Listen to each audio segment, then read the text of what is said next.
जय हनुमान जी। हम सभी किसी न किसी रूप में माया की दुनिया के विकारों में फंस जाते हैं। हमारे भीतर ईर्ष्या उत्पन्न होती है, क्रोध भी उत्पन्न होता है, मोह और लोभ में हम फंस जाते हैं।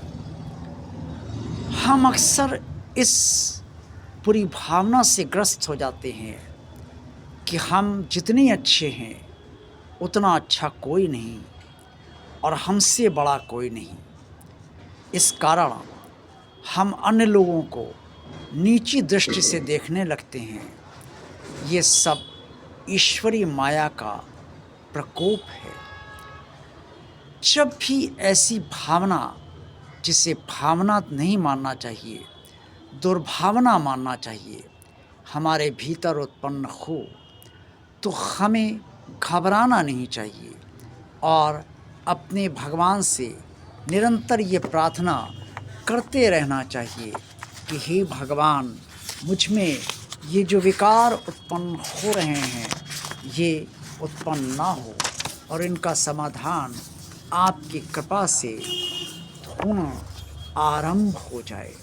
भगवान की कृपा से सब कुछ संभव हो जाता है। करना आपको क्या है, ये आपको अवश्य जानना चाहिए।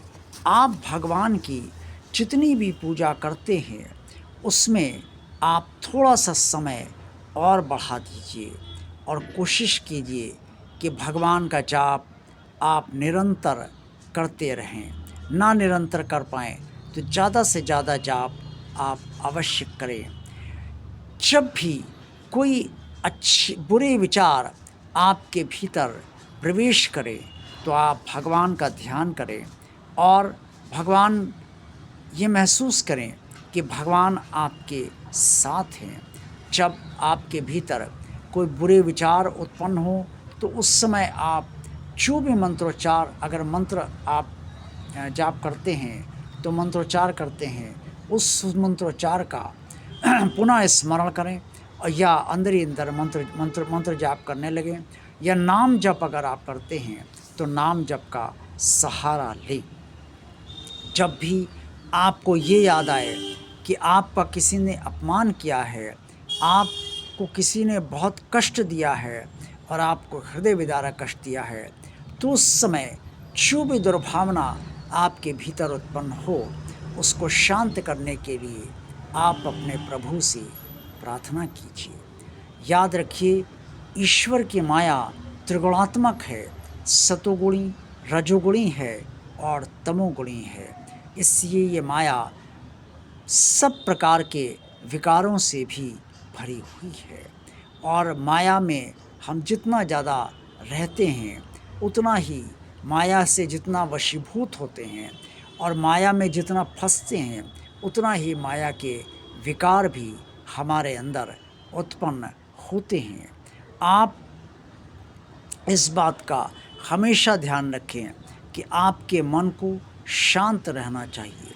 सब कुछ करते हुए भी आपको ये ध्यान रखना चाहिए कि आपको ईश्वर ने इस जन्म में किसी न किसी उद्देश्य के हेतु भेजा है और उस उद्देश्य को क्या आप अभी तक जान पाए हैं या नहीं।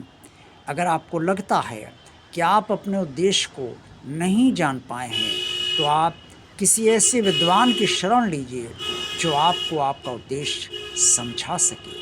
अगर आपको कोई विद्वान नहीं मिल रहा है तो किसी ऐसे आध्यात्मिक व्यक्ति से सलाह लीजिए जो आपको जीवन का उद्देश्य, यानी कि आपके जीवन का उद्देश्य समझा सके। जब आप अपने जीवन का उद्देश्य समझ जाएंगे तब आप विकारों से नहीं भरे होंगे और जब भी विकार आपके अंदर माया के कारण उत्पन्न होंगे तब आप अपने उद्देश्य को ध्यान करके शांत हो जाएंगे, क्योंकि ये आप समझ जाएंगे कि इन विकारों के साथ जीवन के उद्देश्य की प्राप्ति नहीं हो सकती है। हम सब ये चाहते हैं कि हम शांति के साथ जीवन जिएं, लेकिन ईश्वर की रची हुई माया के जो विकार हैं वो हमें शांत होने नहीं देते हैं और इसीलिए इस माया के विकारों से जब हम वशीभूत हो जाते हैं, इन विकारों में फँस जाते हैं, तो उस समय हम अपने मानसिक असंतुलन को निरंतर बढ़ाते चले जाते हैं और हमें हर समय ये बात याद रहती है कि इसने हमें बुरा कहा, इसने हमारा सम्मान करा, ये हमारा साथ नहीं दे रहा है, ये हमारा सहयोग नहीं कर रहा है, वगैरह वगैरह। अगर आप चाहते हैं कि आप अपने भीतर उत्पन्न विकारों से अपने को मुक्त रखें, तो यही एकमात्र रास्ता आप सबके समक्ष बनता है और इसका आप सबको पालन अवश्य करना चाहिए। जय हनुमान जी।